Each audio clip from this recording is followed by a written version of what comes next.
সাবেক প্রধানমন্ত্রী শেখ হাসিনা শিল্প ও বিনিয়োগ বিষয়ক উপদেষ্টা এবং বেক্সিমকো গ্রুপের চেয়ারম্যান সালমান এফ আর রহমানের নামে লন্ডনে থাকা স্থাবর সম্পদ ক্রয়ের আদেশ দিয়েছেন আদালত। একই সঙ্গে লন্ডনের বার্কলেজ ব্যাংকে ২ অ্যাকাউন্টে ও সংযুক্ত আরব আমিরাতে থাকা কোম্পানির শেয়ার ফ্রিজ করার আদেশ দেওয়া হয়। সোমবার ঢাকা মেট্রোপলিটন সিনিয়র স্পেশাল জজ মোহাম্মদ জাকির হোসেন গালিবের আদালত দুদকের আবেদনের পরিপ্রেক্ষিতে এই আদেশ দেন। দুদকের জনসংযোগ কর্মকর্তা আক্তারুল ইসলাম এই তথ্য নিশ্চিত করেন।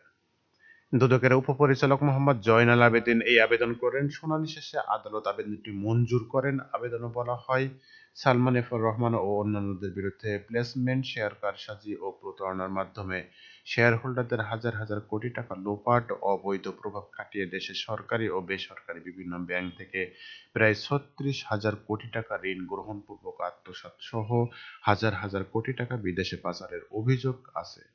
অনুসন্ধানকালে অভিযোগ সংশ্লিষ্ট সালমান এফ আর রহমান, তার পরিবারের সদস্য ও ঘনিষ্ঠ অন্যান্যদের নামে ব্যাংক হিসাবসমূহের তথ্য পাওয়া যায়।